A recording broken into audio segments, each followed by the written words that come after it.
24 Angler. Yes, baby! 13 Angeltage. Alter, hab ich eben geschwitzt. 4 Gruppen. Guckt euch das an! 3 Zielfische. Dieser Biss. Eine Finalrunde ohne Ortskenntnisse. Und ein Pokal. Der YPC Bank 2023 wird präsentiert von Shimano, Closer to Nature, Closer to People, Hearty Rice, Feel the Difference und LMAB, Every Great Story Starts with a Cast. Hallo liebe Zuschauer und herzlich willkommen zur 12. Episode des YPC Bank 2023 und damit zur entscheidenden Folge in Gruppe B. Mark Paczowski von Elex konnte sich bereits am ersten Tag eine wirklich starke Fullcard erangeln und steht auch ohne Upgrades von Tag 2 weiterhin ungefährdet vorne. Auf Platz 2 liegt momentan Bullseye-Gründer Markus von Euf. Der Schweizer hat vor allem starke Barsche vorzuweisen. Er braucht unbedingt noch einen Hecht und auch ein besserer Zander wäre hilfreich. Hearty Rice Pro Staffer Sander Grönenbohm hat bereits die Fullcard, doch wegen der deutlich geringeren Fischgrößen liegt er trotzdem hinter Markus auf Platz 3. Der große Vorteil des Niederländers, er kann völlig beliebig upgraden. Jeder große Fisch verbessert seine Karte enorm. Fox Rage Teamangler Patrick Marable lag nach Tag 1 mit 0 Punkten völlig abgeschlagen auf dem letzten Platz. Doch bisher hat der Rheinländer mit britischem Pass einen super zweiten Tag erwischt und gibt sich hier noch lange nicht geschlagen. Raubfischzentrumvertreter Luis Mendes braucht nach 3 Hechten nun zwingend Zander und Barsch und hofft hierbei gerade noch auf den Effekt der Strömung. Rapala-Teamangler Marcel Weigel hat zwar schon 2 Fischarten, doch da beide Fische klein sind und er noch 4 für eine Fullcard braucht, wäre fürs Weiterkommen eine Sternstunde vonnöten. So, willkommen zurück. Zweite Halbzeit, Tag 2. Scoreboard sieht immer noch nicht ganz so rosig bei mir aus. Einen kleinen Hecht, einen kleinen Zander. Jetzt sind wir hier am größeren Kanal, versuchen jetzt hier einen Barsch zu fangen oder auch einen Zander.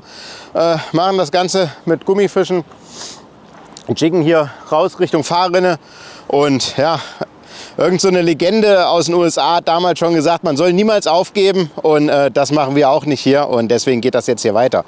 Drückt mir die Daumen, Leute. Let's go! We're at a stretch of canal now, where a lot of pike and bigger perch. I'm just walking by it, looking for any kind of structure like this little inconsistency here. And I'll just quickly check if there's any fish with the spinnerbait. If there's a pike, they'll take it, and if there's perch, or they'll take it as well, or they at least chase it. And we'll see. Oh, Big Fish als Follower. Siehst du das? 90er Meter vielleicht. Ja, 90. Direkt am Köder immer noch. Ah, jetzt ist er abgedreht. Das war ein 90er Fisch. Das war ein 90er Fisch. Der Brückenwächter von hier. Also ich mache jetzt mal einen Köderwechsel, wenn die nur blöd schauen und nicht zupacken. Vielleicht liegt es an der Farbe. Jetzt haben wir ein bisschen anderes Licht. Oh Mann. Ich hatte das Ziel vor Augen. Ich hatte das Ziel vor Augen. Wir bleiben beim gleichen Köder, aber ich wechsle jetzt nur mal die Farbe. Oh, wenn ich den drauf kriege. Oh, warum beißt er nicht einfach? Zack, zack. Und wo ist er? Irgendwo in dem Gewässer ist auf jeden Fall. Ein dicker Hecht ist schon mal drin, das kann ich versichern, bezeugen. Hat man plötzlich Puls, obwohl gar nichts passiert ist. Noch nicht.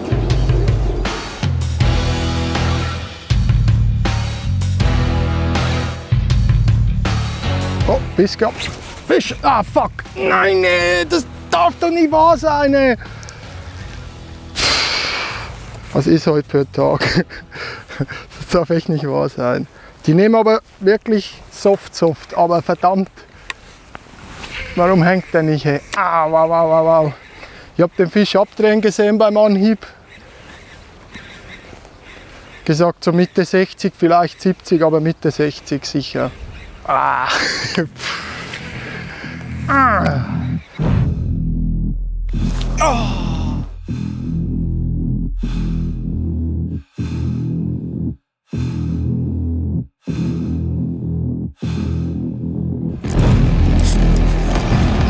Besserer Fisch.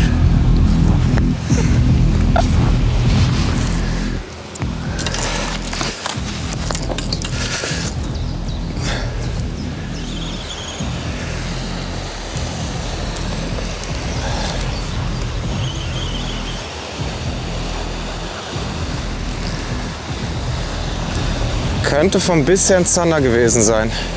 Ja, ist ein Zander. Wieder ein schöner.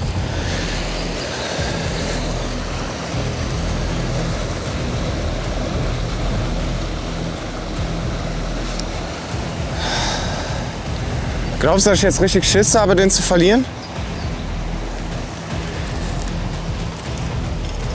Weil der auch wieder so spitz hängt.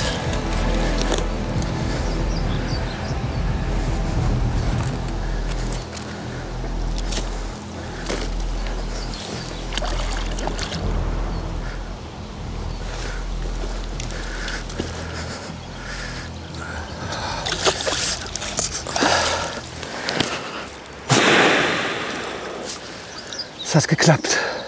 Heute erlebe ich das krasse Gegenteil vom ersten Tag. Verrückt. 60, ja.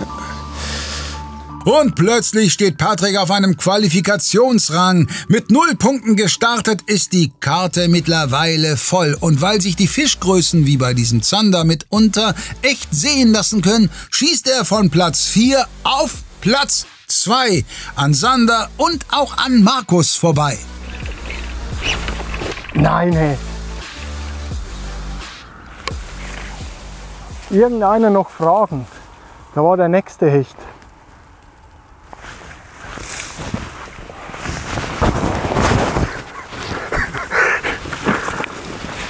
Ja, ich würde was sagen, wenn ich Worte dafür hätte, aber ich habe keine. Das war der erste Wurf mit dem Köder, Schwanz ab.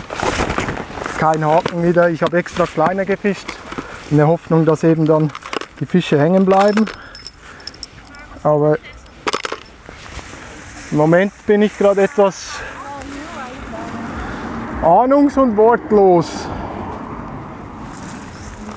Das gibt's gar nicht. Wir sind jetzt hier im Tidenbereich angekommen, großer Fluss, und hier spielen wir das heute zu Ende. Hier kann ich auf jeden Fall theoretisch den Zander verbessern, also einen kleineren Fisch mit dem Zander verbessern oder eben mit einem großen Barsch. Das hat es hier alles. Und wir werden hier jetzt einfach einmal die Stadt ablaufen, ein bisschen ähnlich wie gestern, und versuchen hier einen besseren Fisch zu fangen. So, noch einmal Sonnencreme für den Guten hier, dass er sich keinen Sonnenbrand holt. Und dann geht's los. Kann alles passieren. In kurzer Zeit kann alles passieren. Bei mir passiert jetzt hoffentlich auch gleich was.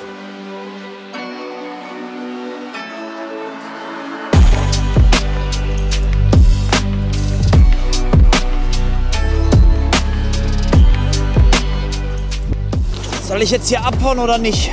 Das ist die Frage. Zander sind da. Fangen die gleich an zu beißen? Ja, nein, vielleicht. Ein Dilemma. Die einzige Option, die ich habe, ist, an einen Spot zu fahren, wo ich das letzte Mal vor 2 Jahren war und tatsächlich auch während des YPCs. Da habe ich mit Christian Wienecke an einer Stelle zusammen gefischt. Wir hätten uns beide die gleiche Stelle ausgesucht und ich hasse eigentlich die Stelle. Vor 7, 8 Jahren habe ich die viel gefischt, aber die ist halt sehr stark beangelt in den letzten Jahren. Und ich will da ungern hin. Ich bin eigentlich ein Freund davon, beim YPC immer neue Stellen zu fischen, die noch nicht so einen Angeldruck erlebt haben. Das ist halt schwierig, in so kurzer Zeit, Trainingszeit, neue Stellen immer zu finden. Oh Mann, ey.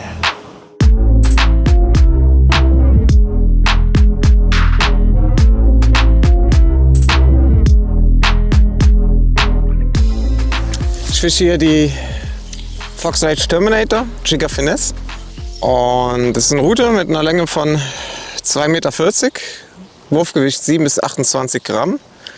Und ich verwende diese Route auch gerne fürs leichte Hardbait-Angeln, für kleine Twitch-Baits. Weil es hat einen schönen Kompromiss, mit der Länge 2,40 Meter komme ich schön weit raus. Und ist immer schön straff, um die Köder noch gut zu animieren. Und die Spitze ist aber immer noch weich genug, damit sie das Kopfschwimmen von den Barschen abfängt und abfedert, damit sie sich nicht so schnell vom Haken befreien. Also super tolle Route und hat genügend Rückgrat, um auch etwas größere Fische auszudrillen.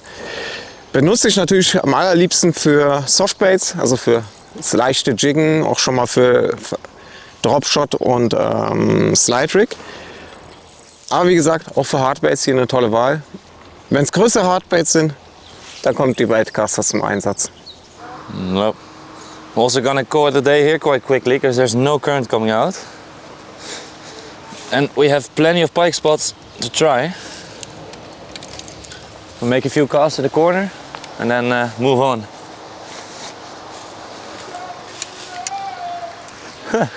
This guy. He keeps screaming champions. I think his favorite football club won or something, I don't know. Um YPC-Champion zu werden, braucht Sander auf jeden Fall noch größere Fische, denn er ist auf Platz 4 abgerutscht. Doch der junge Niederländer hat auch nicht vor, sich hier auszuruhen. Okay. Still don't feel too confident here because the water is much more murky than it usually is. So we're going to go a bit closer to the city where there's a little bit more plants, a little bit more shallow. Try for pike, and then we keep moving.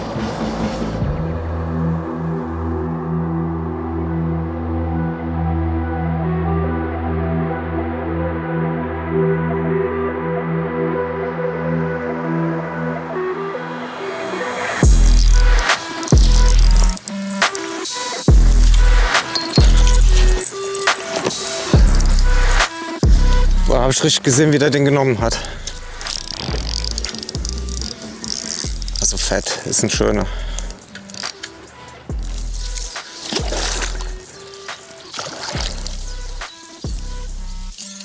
Boah, der Haken hängt auch wieder knapp. Fuck. Komm, meine Fresse, der schlitzt gleich aus. Ich sehe es schon kommen.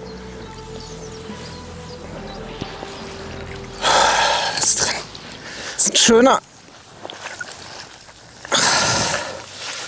Oh, größer als ich dachte, 63.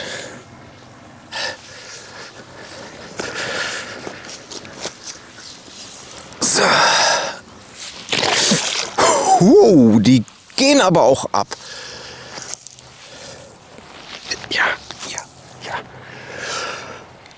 Ja. Oh, ist das geil. Angeln kann so unfassbar Spaß machen. Oh, ist das geil. Der dritte 60 Plus Zander heute. Ganz ehrlich, ich habe dieses Jahr vor diesem Tag erst einen einzigen Zander über 60 gefangen gehabt.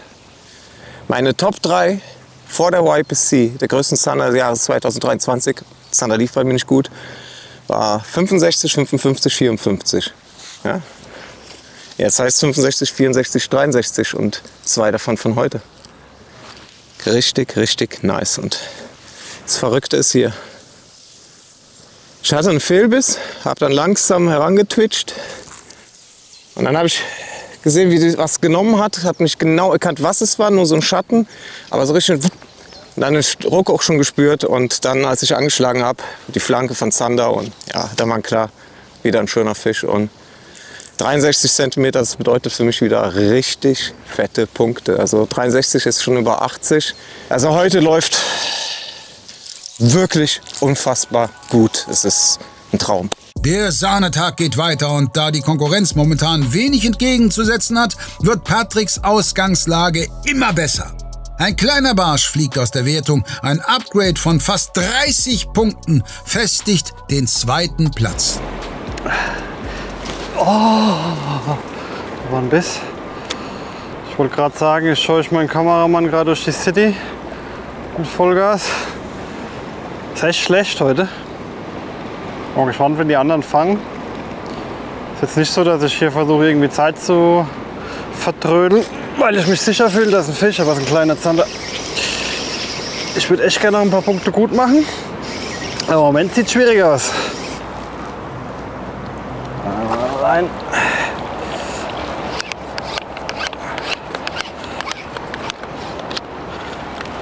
So, Haken ist schon draußen.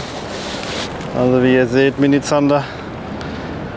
Und er darf jetzt direkt wieder nach unten. Ich bin mir jetzt ein Dropshot. Ich hatte ja eben ein paar Fehlbisse, wo ich mir ziemlich sicher bin, dass das Barsche waren. Zum Dropshot nehme ich einen Dropshot-Haken. Den fädel ich auf die Schnur auf. Und zwar erstmal, dass er nach unten zeigt, bedeutet in die falsche Richtung. Dann nehme ich die Schnur und drehe die quasi einmal in der Hand so, dass er dann nach oben zeigt. Und dann drehe ich die Schnur ungefähr 3-mal in sich ein und gehe dann mit dem Haken durch die Schlaufe. Das Ganze sollte man nass machen, dass es nicht heiß wird, und dann ziehe ich das Ganze auf dem Haken zu. Der ist super schnell, der Knoten, und das Schöne ist, der Haken steht immer aggressiv in die richtige Richtung. Da hauen wir jetzt noch ein Dropshot-Blei drauf, und als Köder nehmen wir die kleine neue Magic Craw von Ilex. Ich werde hier auch wirklich pink montieren. Pink ist eine sehr gute Farbe, gerade in so Bereichen, wo man nah am Meer ist. Hier gibt es Shrimps und so Sachen, und auch kleine Krebse, die die Fische fressen, was sie sehr gerne auch fressen. Deswegen ist Pink eine unterschätzte Farbe. Jetzt schnappe ich mir noch ein Dropshot-Blei, dann laufen wir das nochmal ab.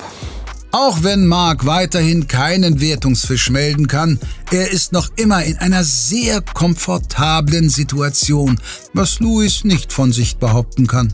Wir stehen im Stau und wir stehen. Und das ist gerade wie ein schlechter Film, ey. Oh mein Gott, ich wollte zu einer Stelle fahren, aber da kommen wir jetzt nicht hin. Ich versuche jetzt hier gerade halb kriminell irgendwie die Spur zu wechseln, weil hier ist eine Ausfahrt in 350 Metern. Und ich versuche da jetzt irgendwie hinzukommen, weil wir stehen komplett. Ich kriege das Kotzen. Ja, ich muss dann irgendwo anders angeln. Ich kann dann nicht zu meiner Stelle fahren, wo ich ursprünglich hin wollte. Jetzt mal gucken, ob ich jetzt hier einmal hier rauskomme aus dem Stau, weil hier bewegt sich gar nichts. Ich fische YPC, macht Platz, Leute! Ich muss ans Spot! That's our delivery for tonight. Now we're back in the streets now, the largest city, looking for pike. So hopefully we'll get one, or two even. Yep. Ah. These pikes, man. They got off. Shit. Oh, another strike. It was not a pike. That was not a pike. It's a much smaller fish. The fact that there's fish here, and they're biting, gives me a much needed confidence boost. Already saw a pike, some perch. Ich habe das Gewässer gestern entdeckt beim Vorbeifahren. Ich habe hier rechts rüber einen Wurf gemacht, ging direkt ein Hecht drauf. Und jetzt hoffe ich, dass das heute nochmal so funktioniert oder noch besser.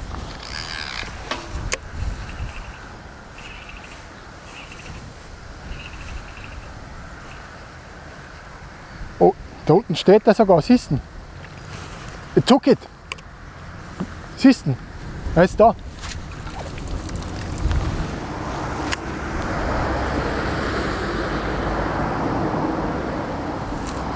Schon wieder? Das gibt's doch nicht. Gibt's nicht, hey. Was ist heute los? Scheiß die Wandern, hey. Der war jetzt dreimal drin und immer nur... Die sind einfach nicht wirklich aggro am Beißen. Das ist unglaublich. Was ist heute für ein Tag? Petrus, was habe ich dir angetan? Müssen wir noch mal klärende Worte reden, ein paar. Leck mich mein Herz, hey. 3 Bisse in einem Wurf, wie geht das? Und trotzdem hängt er nicht. Ich drehe noch durch. Drehe heute noch durch, echt. Mit was habe ich das verdient? Ja. Shit happens, hä? Mal mehr, mal weniger. heute mehr.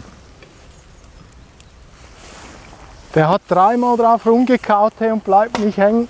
Ich verstehe es nicht. Don't ask! Ich versuche seit 5 Stunden Hecht zu fangen, hat einen 90er Nachläufer und 3 Fehlbisse auf Sicht. Und keiner blieb hängen. Dafür habe ich noch einen 42er Bock. Du hast aber noch über 3 Stunden. Ja, ich weiß, aber would be nice if it's already over. Ja, drück dir den Daumen. Danke, Daniel. Ciao, ciao. Wir sehen uns später im Camp. Bis dann, ciao, Daniel.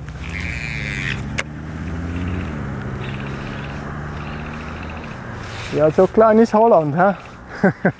Also zu dem Gewässer, wo ich jetzt stehe.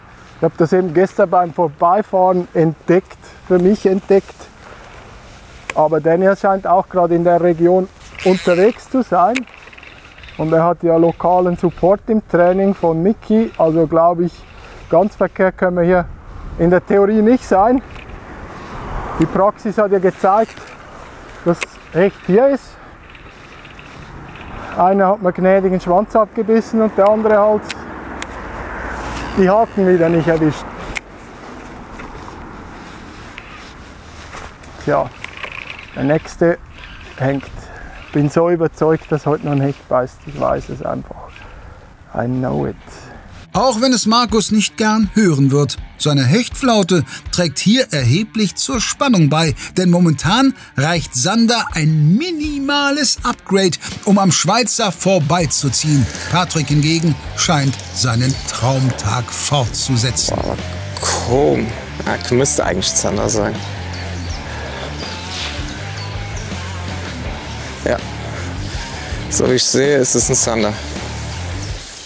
Ja, wieder so ein schöner. Chef, wahnsinnig.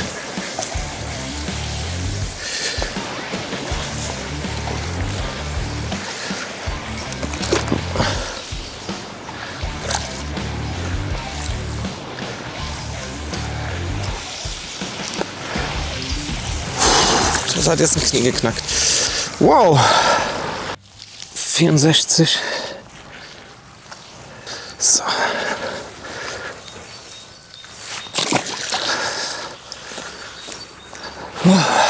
64. Not normal. Jetzt glaube ich in einem Bereich von Punkten zu sein, wo die Chancen auf Weiterkommen gar nicht mal so schlecht sind. Obwohl ich weiß natürlich nicht, wie die anderen gefangen haben, aber in den vergangenen, mit 64 plus Sandern in den vergangenen Jahren, da noch die anderen beide Fische plus Topwater 10 Punkte, sind schon eine gute Ausgangsbasis. Und taktisch wäre es jetzt blöd, weiter mit Twitchbaits hier zu angeln, falls ich nämlich weiterkomme. Ich habe keinen Zeit zum Trainieren. Es ist direkt morgen die nächste Runde. Und ich muss auf das zurückgreifen, was funktioniert hat. Und das war definitiv dieser Kanal. Also werde ich hier, sorry Leute, aber bleibt nichts anderes übrig, wieder hierhin fahren und so ziemlich das Gleiche tun wie heute. Nur, dass ich dann zusätzlich versuche, wieder an den Topwater-Spot vorher zu kommen. Also unter die Brücke, wo ich heute Morgen nicht angeln konnte. Vielleicht gar nicht so verkehrt, schon an die nächste Runde zu denken, denn mit diesem 64er holt sich Patrick sogar beinahe die Tabellenführung. Marcel hat weiterhin ganz andere Sorgen. Jo, okay. Wir sind gerade noch mal am Barsch-Spot angefahren. Das ist der Fisch, der mir auf jeden Fall noch fehlt. Gut, mir fehlen auch noch ein paar andere. Insgesamt noch 4. Aber auf jeden Fall fehlt mir noch der Barsch von der Artenvielfalt. Und jetzt gehen wir hier an den Spot, einen kleinen Gummifisch dran und versuchen einen zu fangen.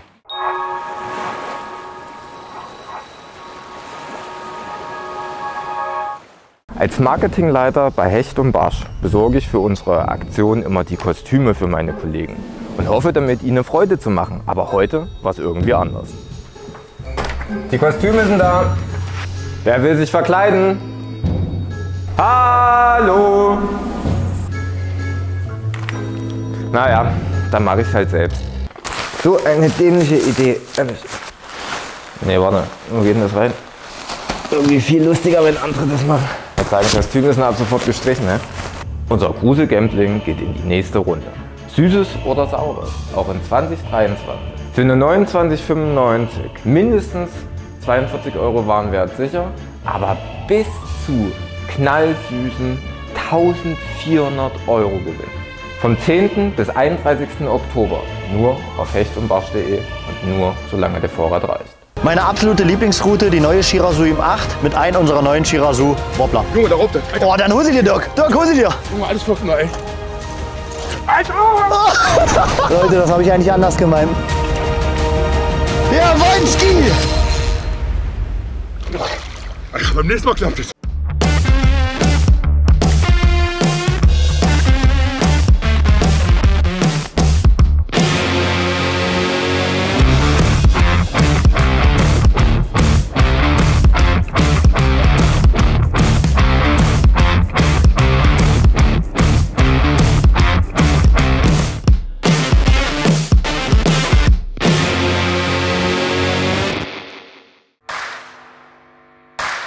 Ja, Riesenhecht. Richtig schön geiler Fisch. Richtig geiler Fisch. Ja. So sieht's aus. Ein Wahnsinnsfisch. Junge. Let it rain! Wir lassen es regnen, Leute. Geiler Fisch. Na, Bock auf mehr bekommen? Dann checkt jetzt unbedingt das neue Video auf unserem YouTube-Kanal Inside LMAB aus. In diesem testen Johannes und Enrico einen brandneuen LMAB-Köder, fangen einige schöne Fische und verraten euch natürlich ganz viele heiße Details zu dem Erfolgsköder. Den Link findet ihr unten in der Videobeschreibung. Ganz viel Spaß beim Anschauen.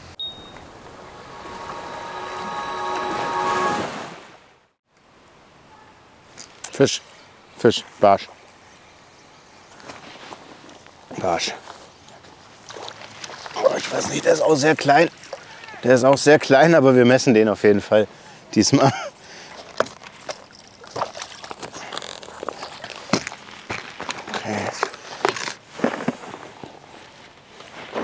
Immer schön den Fisch im Wasser lassen, bis ihr soweit alles fertig gemacht habt. Dann auf die Matte. Oh Mann, der ist wirklich auch sehr klein. Haken ist los. Köder ist hier. Das ist genau 22. Ja, ist dran. Okay, 22. Approved. Approved. Approved. 22 centimeter perch. Thank you. All three species. Okay, zurück mit dir, kleiner Mann. Geisteskrank. Der Kameramann hat es noch gesagt, wir fangen überall die minimalste Anzahl an Fischen oder die kleinste Größe. Mit dem Hecht hat es, glaube ich, um 1 cm nicht geklappt, beim Zander schon, beim Barsch auch. Aber jetzt fangen wir noch ein paar größere. Drückt die Daumen. Schön zu sehen, wie Marcel sich auch über die kleinen Exemplare freut, auch wenn er sich denken kann, dass das Halbfinale so kaum zu erreichen sein wird. Das ist jetzt vollkommen egal, was ich für eine Art fange, weil ein Hecht, ein Zander und ein Barsch ist auf dem Board. So, wir sind endlich am Spot angekommen. Das war eine wilde Fahrt hierhin mit dem Stau und dem ganzen Problem. Aber jetzt bin ich am Spot angekommen und siehe da, der Spot ist belegt. Aber das ist nicht weiter tragisch, denn das sind zwei bekannte Gesichter. Das ist einmal der Endres und der Birger Domeyer von der Fisch und Fang. Und die sind so nett und lassen mich mitfischen. Also stelle ich mich einfach mal dazu und hoffe noch auf meine fehlenden Fische. Das gehört mir ja hier nicht. Wie bitte? Das gehört mir ja hier nicht. Du darfst natürlich angeln, wo du möchtest. Du hast uns doch gesehen, oder? Von der Straße aus? Ich habe dein Auto, ja, das hier standet, ja, das ja. Aber ich habe dich da nicht erkannt. Und das Auto habe ich jetzt auch nicht erkannt. Ach so, okay. Aber dass der Angler da ist. Ja, das habe ich gesehen. Okay. Das ist ein weiter Weg, weil man weiß, dass da schon zwei Angler Ich weiß, ich hatte einfach die Hoffnung, dass ich mitangeln darf. Ja, Leute.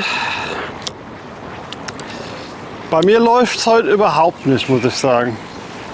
Wahnsinn. Ich schleppe einen Haufen Zeug mit, aber gebracht hat es jetzt heute nicht, eigentlich gar nichts. Hat jetzt 2 Fische gefangen, einen kleinen Barsch, jetzt Maß gehabt, der bringt aber nichts, einen untermaßigen Zander. Naja, aber apropos, ich schleppe einen Haufen Zeug mit. Die Umhängetasche, die ich jetzt hatte, die Tage, ist eigentlich meine liebste Tasche, wenn es vom Ufer losgeht. Und zwar ist es der Fat Hip-Bag von Ilex. Da passt jede Menge Tackle rein. Ihr könnt euch nicht vorstellen, wie vollgepackt ich das Teil habe. Ich habe da 3 Köderkisten drin, ein paar Gummipackungen, Feuerzeug, Vorfächer, das ganze Zeug, was man so braucht. Dann habe ich nochmal extra 2 kleine Versus-Kisten drin mit Haken, also mit Offsethaken, Dropsethaken, kleinen Chickhaken und so ein Zeug. Dann außen die Tasche mit Gewichten, mein Microbooster hängt dran, eine Vorfachtasche hängt dran. Also eigentlich gibt es für mich nichts Geileres zum Uferangeln wie eben das Ding. Und wenn ich mal was wechseln will, kann ich die einfach nach vorne ziehen, aufmachen, Köder wechseln, neu anbinden, was auch immer. Und weiter geht's. Sehr bequem, sehr praktisch und sehr viel Platz.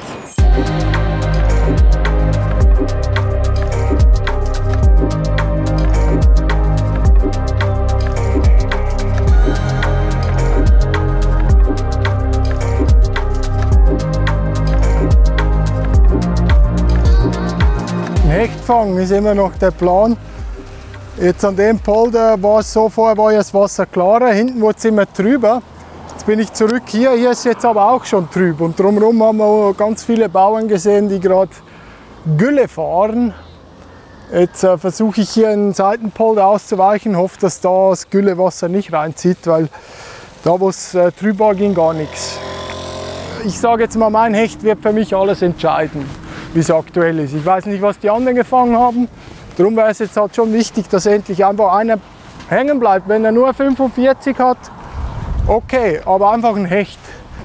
Esox, viele Zähne, grün, gelb, weiß gemustert, den wollen wir. Ja, das muss man sagen, also das Wasser hier wird trüber und trüber in allen Bereichen.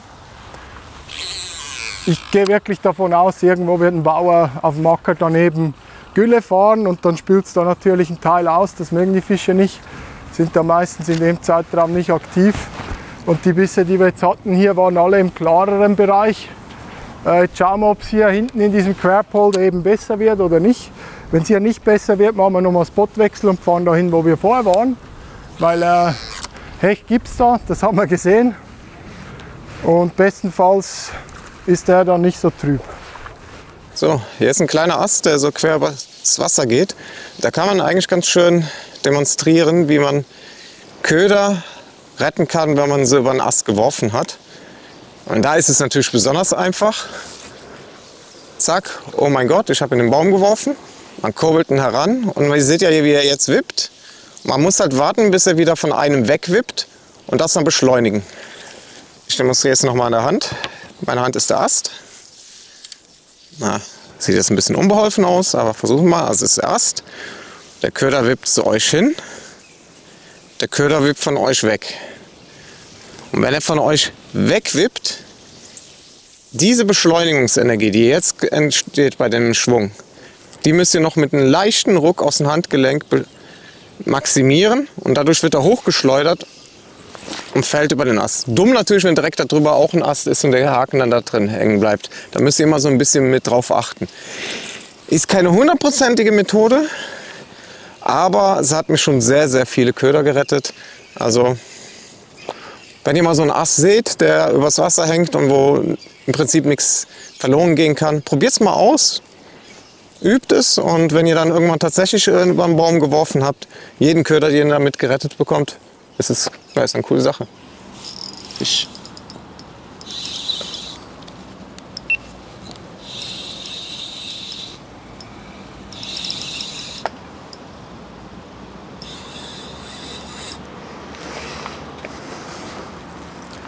Small zander.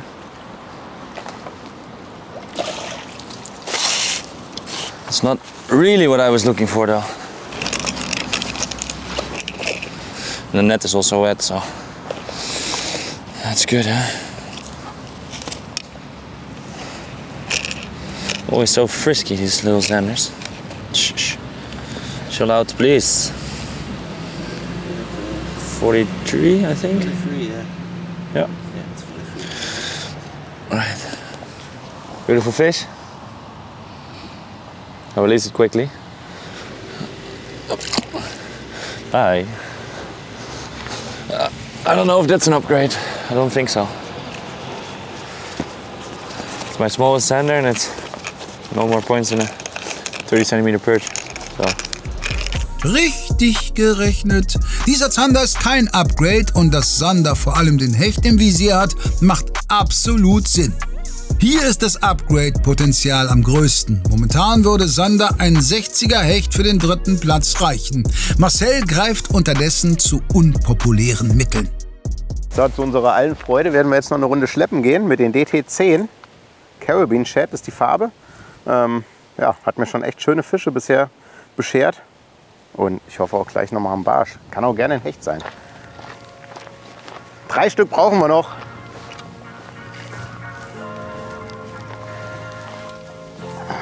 Auf geht's! Da komme ich jetzt gerade nicht rum. Gehe ich mal kurz außen rum und dann geht's weiter.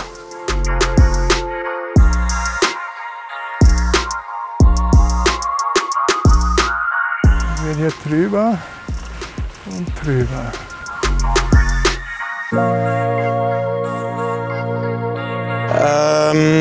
Jetzt sitzen das zwar schon 2 Angler, aber die haben halt kein Problem damit, wenn ich dann mich daneben stelle. Topwater wird schwierig, ich werde es trotzdem selbstverständlich versuchen.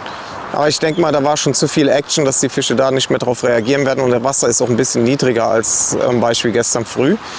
Den Fisch, den ich hier im Training gefangen habe, habe ich auf einen Kevy Doc Junior gefangen. Deswegen kommt der jetzt auch als erster dran. Durch die Gegend fahren macht keinen Sinn mehr. Ich habe sehr lange am anderen Gewässer gefischt, weil es einfach Sinn machte. Die Fische haben gebissen. Jetzt sehen wir einfach zu, dass wir das Beste hier rausmachen und vielleicht auch noch ein Upgrade hinkriegen. I gotta say, that's pretty strange. Yeah, fish. Oh, off again. He literally broke the spinnerbait.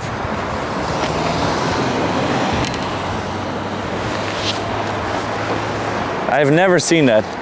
Man, bad luck after bad luck after bad luck with these spikes. I have to make sure that the hook can't get off. Almost. Come on. So, let's try that again. Okay. Sander und Markus haben heute dasselbe Problem. Trotz viel Aktivität will kein Hecht in den Kescher. Diese Fischart könnte zwischen den beiden heute zum Zünglein an der Waage werden. Zurück beim Auto. Ich überlege jetzt, ob wir noch mal an die Stelle fahren, wo wir gestartet sind, oder noch mal was ganz anderes. An sich habe ich festes Vertrauen, dass da, wo wir heute Morgen waren, Hechte sind. Das hätte auch klappen können. Aber so ganz berauschend war es ja auch nicht. Und jetzt ist echt zum Überlegen, ob wir nicht einfach ganz woanders hinfahren.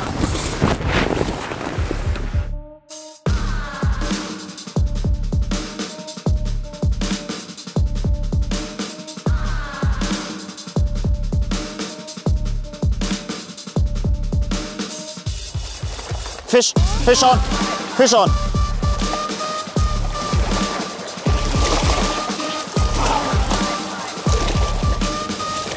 Das war ein bisschen zu viel Power. Oh, mein Fuß ist nass. Mein Fuß ist nass. Aber ich habe einen Barsch gefangen. Oh. Boah. Ich wollte den Kescher parat legen und habe den ein bisschen zu weit geworfen. Dann lag der im Wasser. Oh. Ja, jetzt wird gemessen, Freunde. 39,5. 40er Barsch. Skr, skr.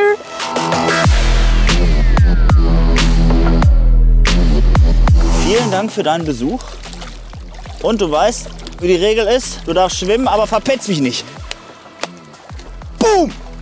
Luis ist zurück im Rennen. Markus und Sander tun sich schwer und deshalb ist Platz 3 mit diesem Barsch wieder absolut in Reichweite. Es zeichnet sich ein Dreikampf um das letzte Halbfinalticket ab, das Marc schon eine ganze Weile in der Tasche hat. Oh, wirklich jetzt? Das ist kein Räuber, kann ich euch verraten. Das ist die gemeine Raubrasse. Oh, oh Mann, hey. Aber ihr seht, Slimshad fängt auch Brassen. Slimshad mit Nitro Booster fängt auch Weißfisch. Oh Mann. Oh, das ist ein schöner Fisch, ey. Wahnsinn. Einmal für die Kamera. Einmal zurück ins Netz. Einmal Gummifische rausholen. Und einmal wieder der Fischfahrstuhl nach unten. Fisch, Fisch. Ah, kleiner Hecht. Ich glaube nicht, dass der reicht.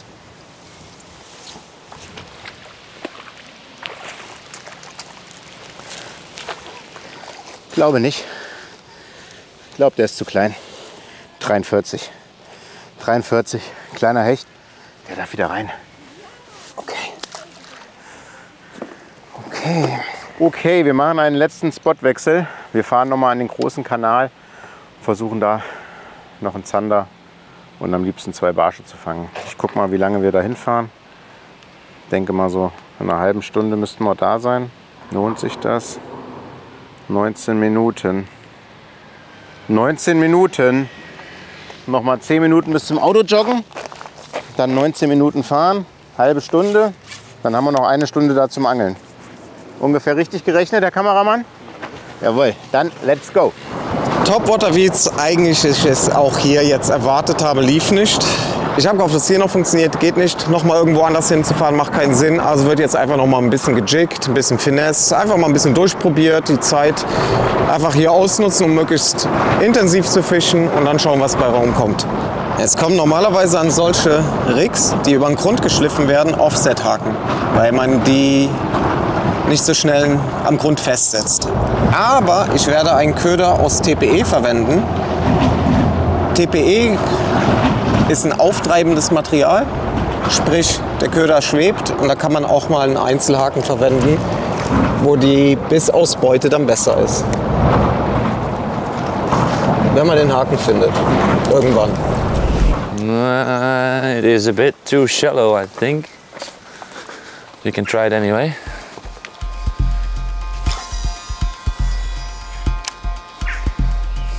Come on, bikies.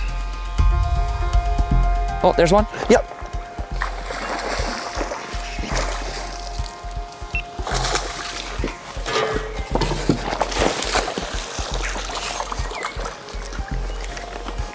Oh, fuck.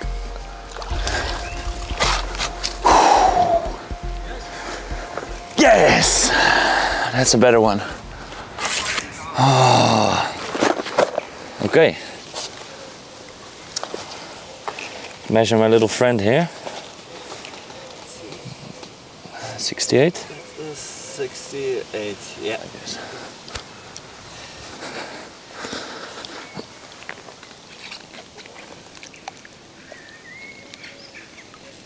There he goes. Beautiful. That's an upgrade. 68. Never had to work so hard for a pike in my entire life. And look at what he did to the lure. Bit the tail off, completely bent everything. Worth it. Woo! Yes. This is exactly why I want to keep moving so much. If you find a spot like this, it can save you so much time. You have to walk back to the car because this soft bait is absolutely destroyed.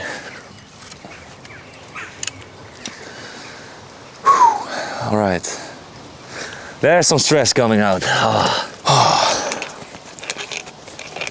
Wow, nice. Very, very, very happy.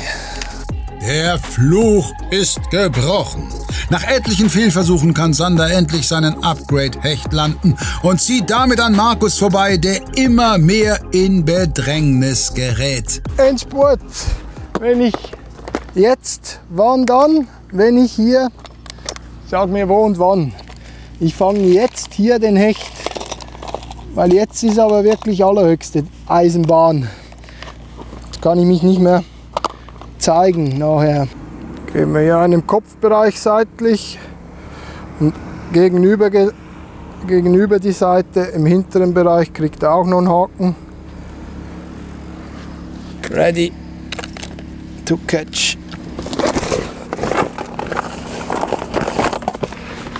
Wird jetzt bald Countdown sein für die letzte Stunde. Ich fische hier natürlich das Turnier zu Ende. Jetzt nochmal wechseln macht überhaupt keinen Sinn. Es ist schon eine Tragödie, dass ich überhaupt so oft den Spot wechseln muss heute. Und bin echt ein bisschen vom Pech verfolgt. Am ersten Polder habt ihr ja gesehen, leider Fehlbisse. Zweiter Polder das gleiche. Und dann hatte ich echt endloses Vertrauen in den zweiten Polder. Und plötzlich wird das Ding bräunlich, trüb, weil überall Gülle gefahren wird. Und jetzt sind wir an der nächsten Stelle und da hinten ist tatsächlich schon der nächste Bauarbeiter am Kerchern. Genau an der Stelle hatte ich im Pre-Fishing 3 Kontakte. Aber auch dann, wenn das die Situation ist, richten wir uns darauf ein und fischen woanders, dass wir unsere Ruhe haben.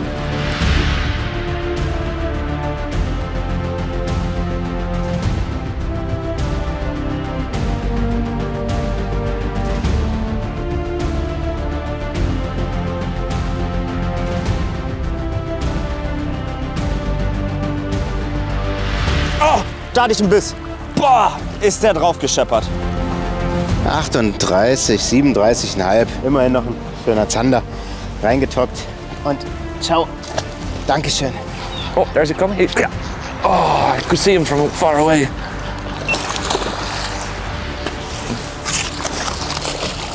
Crazy. Yappa. Got him. And again, completely destroyed the trailer. Let's measure it. Let's say it is 63? 63, right? Yeah. Yeah. Beautiful fish. I'll release it quickly because it's warm. Okay, there we go. Good stuff. Very happy again. Yes. Your spinnerbait breaks after some time. This is what a pike does to it. Shit. But I'm going for top order points anyway, so it's all good. Sander kann seinen dritten Platz nochmal minimal verbessern und möchte nun mit Topwater-Hechten den Sack zumachen. Keine schlechte Idee, denn nicht nur Markus, auch Luis darf sich noch berechtigte Hoffnungen machen.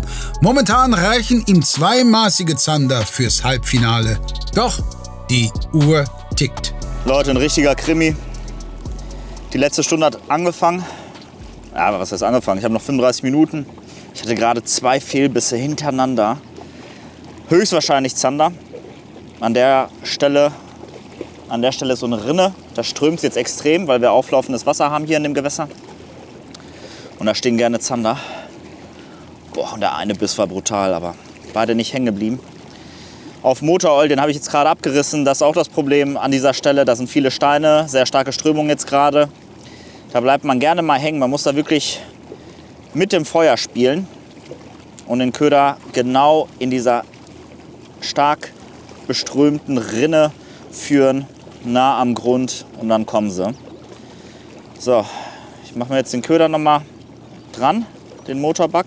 Hoffen wir mal auf ein Wunder hier.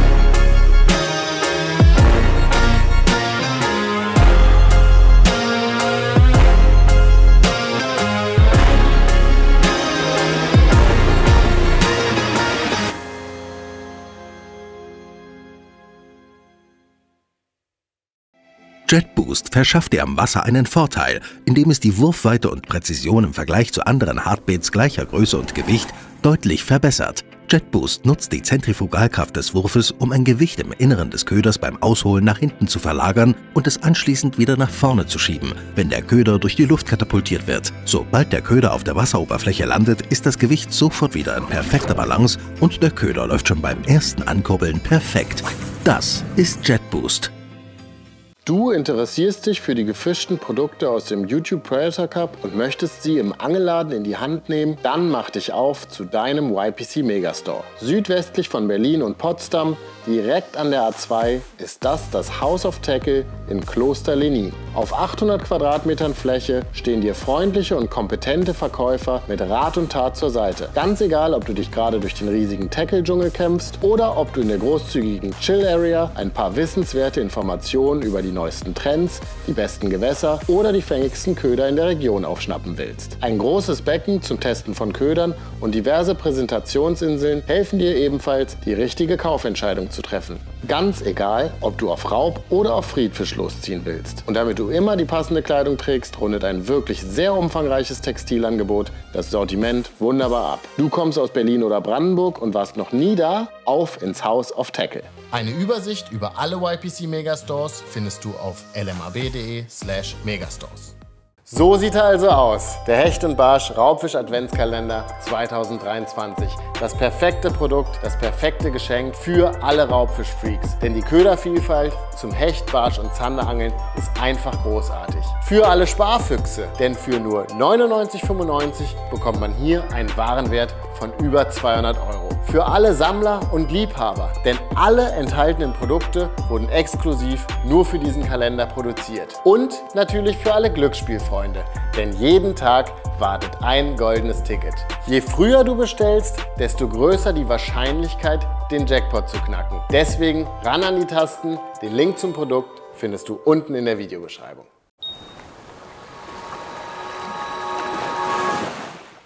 Ja, dann werde ich das hier auch zu Ende angeln. Der kleine Zander noch mal gekommen. Ich glaube, noch mal da hochzuschleppen bringt wahrscheinlich auch nichts. Das habe ich jetzt zweimal gemacht. Tatsächlich sogar einen Fisch dann verloren. Oben angekommen, bis wohin ich geschleppt habe, auch einen Fehlbiss gehabt. Ja, jetzt hier ein kleiner Zander. Immerhin ein paar Fische heute gekommen. Ich glaube tatsächlich jetzt 6. Bin mir nicht ganz sicher, aber ich glaube 6 Fische heute gefangen. 3 Barsche, 2 Hechte, einen Zander. Ja, wovon nur 2 aufs Board gekommen sind, die auch wirklich sehr, sehr klein sind. Aber gut, das ist Angeln, Leute. Die letzte halbe Stunde ist angebrochen. Wer kann hier noch super wichtige Last-Minute-Punkte sammeln?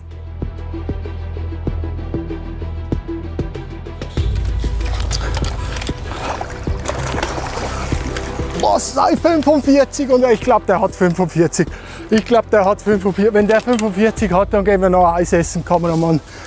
Wenn er 45 hat, ist gut. Wenn nicht, dann ist es, wie es ist. Aber bevor ich jetzt an dem lang rumschraube, möchte ich einfach kurz vermessen und dann hinterher so noch strecken. Du bist der allertollste Hecht, der gerade mal so groß ist wie der größte Barsch, den Mark schon zweimal gefangen hat mit 52. Für mich ist es einfach nur genug, 52. So geil, so geil. Jetzt machen wir den noch mal schnell ins Netz. Kameramann assistiert mir sicher kurz. Oli, wie geil ist das? Ein 52er Hecht und er macht mich glücklich. Er macht mich glücklich. 52 cm Hecht, pure Freude. Der war so angry, der hat 4-mal nachattackiert.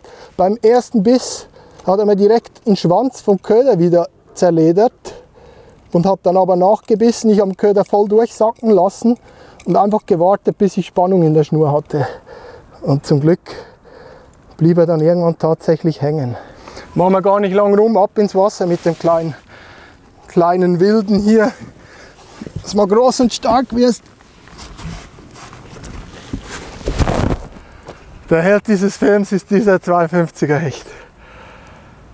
Junge, ich habe zeitweise echt schon gar nicht mehr dran geglaubt. Im Kopf natürlich immer ganz klar, es klappt, es klappt, es klappt. Darum haben wir auch so kurz vor Schluss verhältnismäßig noch einen langen Spotwechsel gemacht. Gab auch hier keine Garantie, aber ich bin jetzt so erleichtert, das könnt ihr gar nicht glauben. Ich schreibe jetzt gerade eine WhatsApp an Toni, Hecht 52 und danach für heute bin ich draußen. Ich bin fertig, bin durch. Angelburnout. Markus war wohl nie so happy über einen 52er Hecht wie in diesem Moment. Auch wenn er es nicht wissen kann, nachdem er von Platz 2 auf 4 gefallen war, bringt ihm dieser Hecht, Stand jetzt, tatsächlich das Halbfinale. Doch die Konkurrenz ist noch immer in Reichweite. Weiter fischen wäre daher dringend empfohlen. Naja, jetzt habe ich auch noch Gäste dazu bekommen, die versuchen hier gerade mit dem Boot flussaufwärts zu fahren, haben Motorprobleme. Jetzt versuchen die es mit Paddeln, machen die extrem viel Krach natürlich. Ist nicht geil, aber naja, nützt alles nichts. Ich würde sagen, die haben keine Chance gegen die Strömung, die jetzt richtig hier am Ballern ist. Mit 2 Paddeln. Yeah, but it's just too far. See? So, rescue mission.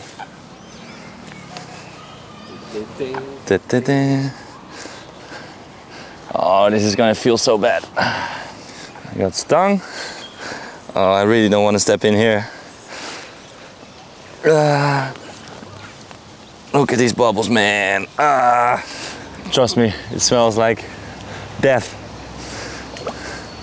I don't even want to know what kind of bugs are in here, in these branches at the moment. I can feel some stuff crawling as well. Come here. Yes, give me back my lure, please. Now. Did I get it? No, I did not. Completely in the net now. Now I should have it, I think. Say hello to my little friend. So, part of the experience. No. I'll retie first and then make sure that this all works. Sander verliert hier wichtige Zeit. Er muss dringend noch 1 oder 2 Fische fangen. Momentan bräuchte er einen 94er Hecht oder 2 74er. Auf Topwater wohlgemerkt. Markus jedenfalls ruht sich doch nicht auf der Fullcard aus und will ebenfalls noch einen draufsetzen. Ja, zum Ende wollen wir es noch mal richtig wissen. Ich habe hier im Probefischen einen dicken Barsch auf dem Köder gehabt. Und der war irgendwo in dem Bereich, jetzt vielleicht reagiert auf Topwater. Jetzt gehen wir nochmal in. Mein 52er Hecht, den könnte ich jetzt auch noch gut toppen mit, weiß ich, 60, 70, 80, alles möglich. Aber die Punkte hier wären natürlich auch nicht schlecht und da kann genauso gut ein Hecht beißen. Es ist hier nicht tief. Wenn einer will, kann er hochkommen.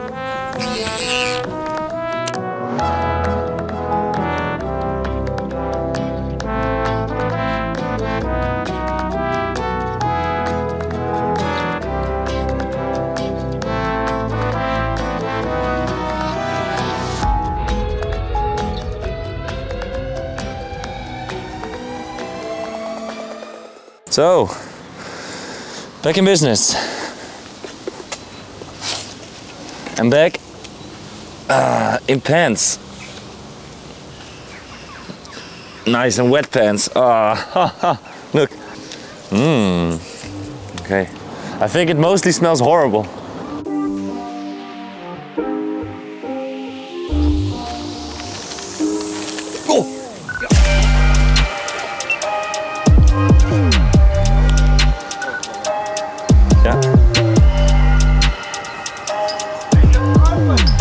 Hey Snoek! Ja? Hè?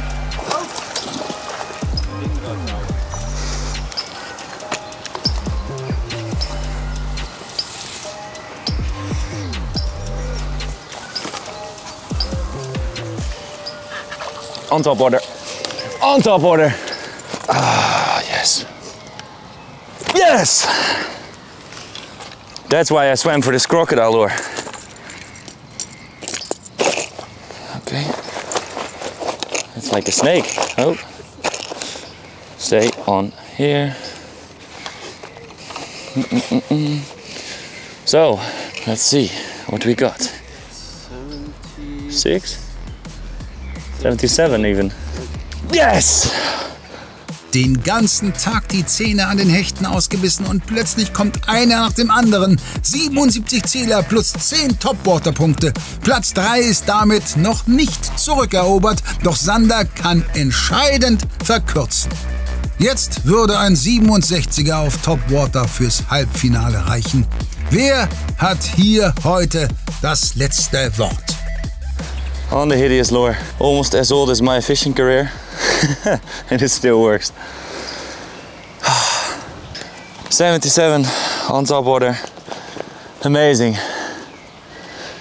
Worth trying, good calls. If this doesn't get me in the top 3, tried my best.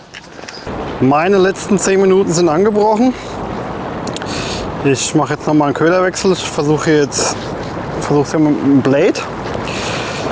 Das ist oft auch eine sehr gute Methode, wenn die Barschen nicht aktiv sind und nicht beißen wollen, auch Zander. Kann man die damit ein bisschen wachrütteln und zu einem Aggressionsbiss verleiten. Das ist das neue Muto-Blade von Ganki, ist bleifrei. Und damit werde ich jetzt meine 10 Minuten hier verbringen, meine letzten. Und hier in diesem Mündungsbereich zwischen Hafen und Hauptfluss versuchen, noch einen Barschi irgendwo rauszukitzeln. Schauen wir mal, ob das funktioniert. Oh, Mann! Nein! Junge! Schon wieder einen Biss gehabt, ey. Die letzten 6 Minuten. Nein! Schaufelschwanz weg. Nein! Fuck! Fuck! Das war mein letzter Motorbug. Nein! Das ist doch... Ey, das gibt's doch nicht. Wie kann man so viel Pech haben? Ja! Fischung! Rausgehoben! Feierabend! Yes! So, jetzt ist schon die halbe Stunde und so. Ich habe vorhin zum Kameramann gesagt, wenn ich eine kriege, heben einfach raus, weil 10 Punkte! Geil! Geil! Geil!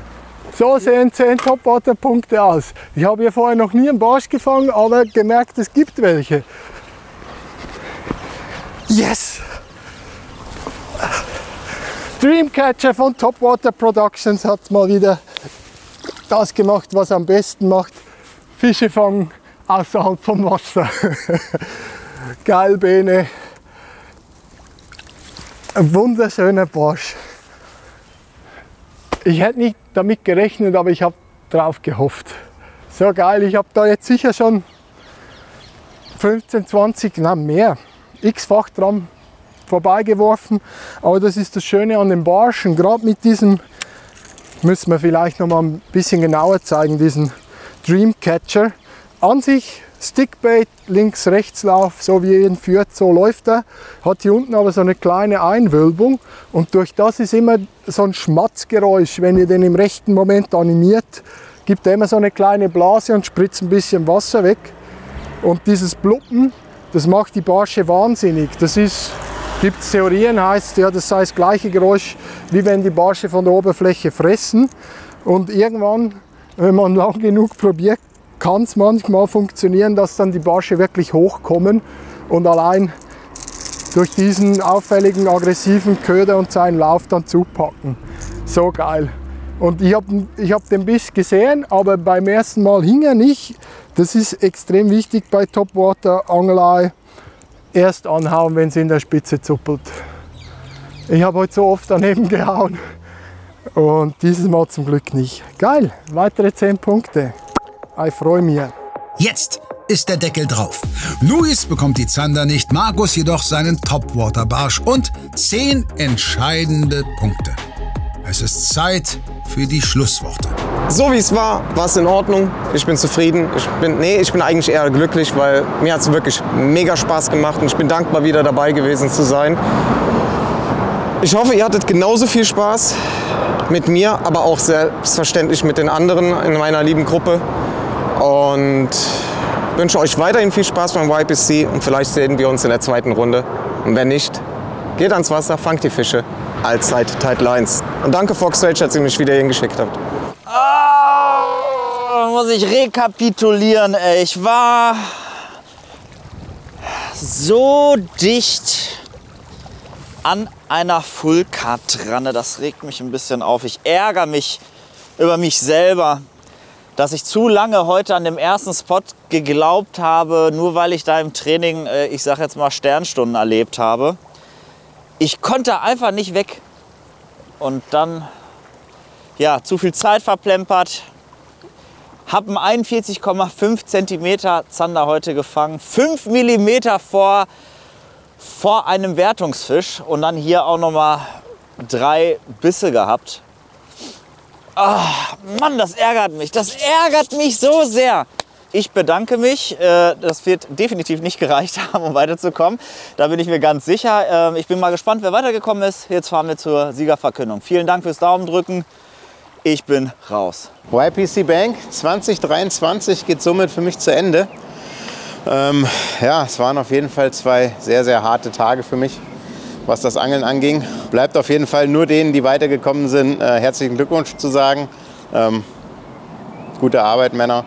Und ja, das andere, was ich noch sagen will, vielen Dank an Rapala, meinen Sponsor. Danke an Dirk und an Thomas für das Vertrauen, dass ich hier sein durfte. Danke auch an Dominik, der mich hier ein paar Tage unterstützt hat. Auch an Jenny und an Kai, die mich etwas unterstützt haben. Ja, natürlich auch an meine Familie, dass ich ja, wieder mal so eine ganze Woche hier zum Angeln fahren kann. Mega gut und ja, in dem Sinne, ich bin auf jeden Fall für dieses Jahr bei der YPC Bank draußen. Aber ich hoffe beim nächsten Mal wieder dabei. Also, bis dann, ihr Lieben. Ciao. Das war's, soll ich sagen.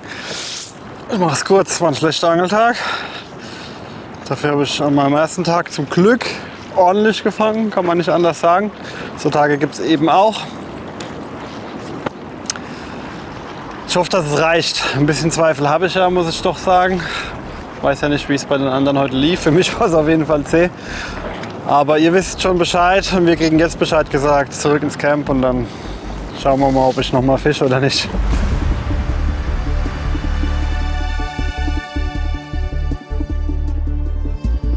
So, after 2 hard days of fishing, it's time to announce the results in Group B. And the winner of this group had a very good first day. The second day I didn't hear so much from him. Congratulations, Mark Pachowski.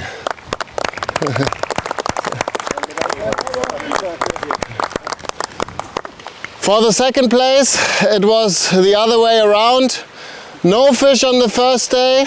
Comeback of the year maybe. Congratulations to the second place, Mr. Patrick Marable.